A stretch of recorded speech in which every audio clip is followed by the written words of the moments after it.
Welcome to This Explainer. Okay, today we're absolutely zeroing in on a moment that pretty much shook the entire global chessboard. We're talking about the unbelievably tense, incredibly dramatic May 2026 showdown in Beijing between Donald Trump and Xi Jinping. Let's get right into it.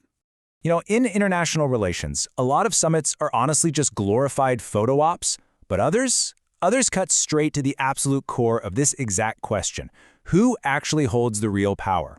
By picking apart the dynamics of this massive 2026 summit, we're going to decode exactly how true raw leverage is flexed on the world stage.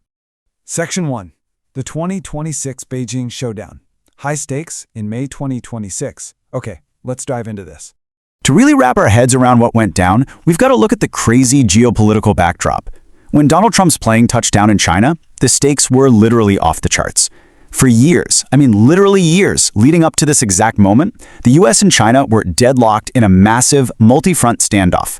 We're talking a full-blown trade war, incredibly intense standoffs over Taiwan, and just this unyielding cutthroat race for dominance in tech, artificial intelligence, and microchips.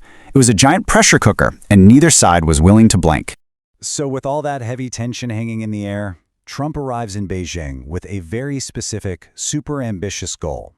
He essentially wanted to project this massive, undeniable victory to his base back home in America.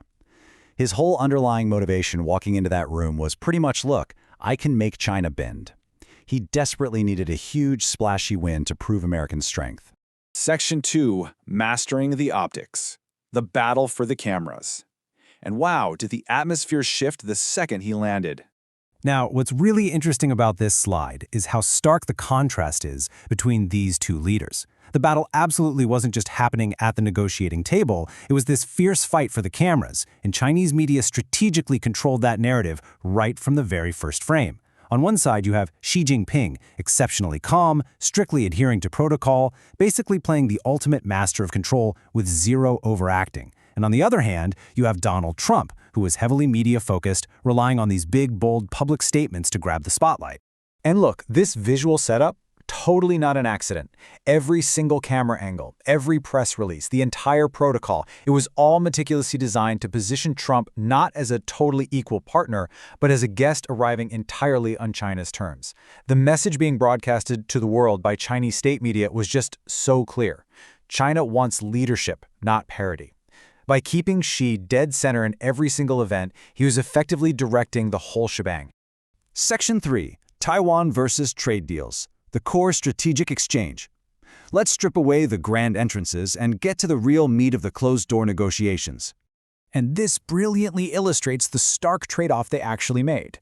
The United States walks away with promises of billions of dollars in agricultural sales. That's massive, immediate economic relief that Trump could easily pitch as a huge domestic victory back home. But China? China held a ridiculously strict stance on Taiwan and offered absolutely zero strategic concessions.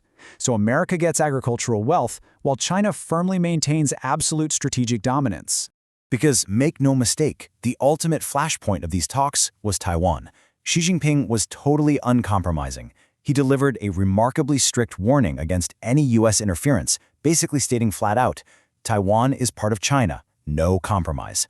Naturally, the entire world was watching, completely expecting Trump to deliver this fiery, harsh public pushback to such a firm line. But he didn't. That strong public counter-response just never happened. And man, did that spark intense debate.